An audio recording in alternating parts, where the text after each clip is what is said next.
warahmatullahi wabarakatuh. Saya Dinda Puspitasari dengan NIM 230304020 akan menyampaikan materi yang saya pahami dari mata kuliah Bisnis Internasional dengan dosen pengampu yaitu Bapak Yuslim SLMM. Baik, yang pertama saya itu memahami tentang manajemen operasi internasional. Manajemen operasi internasional adalah pengelolaan proses produksi dan layanan di pasar global, mencakup manajemen produksi dan operasi jasa yang disesuaikan dengan standar budaya dan regulasi tiap negara. Fokus utamanya adalah meningkatkan produktivitas, menjaga kualitas, serta memastikan efisiensi melalui teknologi dan sistem informasi yang terintegrasi di berbagai lokasi bisnis internasional. Selanjutnya yaitu yang saya pahami adalah manajemen keuangan internasional, mencakup pengelolaan isu-isu keuangan dalam perdagangan global seperti fluktuasi, nilai tukar risiko, pembayaran, dan perbedaan regulasi. Perusahaan perlu mengelola risiko nilai tukar melalui lindung nilai atau hedging, serta mengatur modal kerja secara efisien di berbagai negara. Penganggaran modal internasional mempertimbangkan risiko politik, nilai tukar, dan potensi keuntungan global. Sementara sumber modal investasi dapat berasal dari lembaga keuangan internasional, pasar modal global, atau pinjaman luar negeri. Selanjutnya yaitu rancangan organisasi internasional adalah proses penataan struktur dan sistem kerja perusahaan atau lembaga agar dapat beroperasi secara efektif di berbagai negara.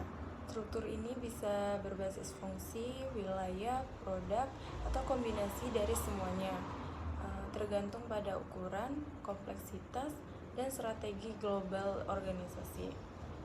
Tujuan utamanya adalah memastikan koordinasi antar kantor, pusat, dan cabang di luar negeri, serta memudahkan penyesuaian terhadap perbedaan budaya, hukum, dan pasar di tiap negara. Pengendalian organisasi internasional ini mencakup cara mengawasi dan mengevaluasi kinerja unit-unit di luar negeri agar tetap selaras dengan tujuan pusat.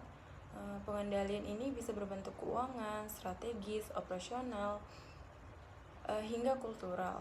Tantangan yang sering muncul meliputi perbedaan budaya, jarak geografis, serta variasi regulasi antar negara.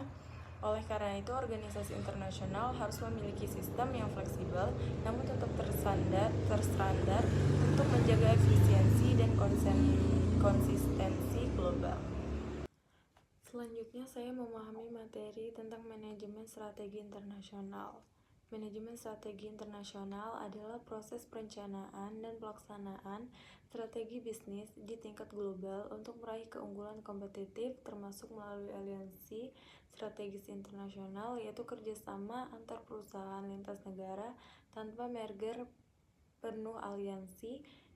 Ini memberikan keuntungan seperti akses pasar baru, berbagi risiko transfer teknologi, dan peningkatan posisi kompetitif.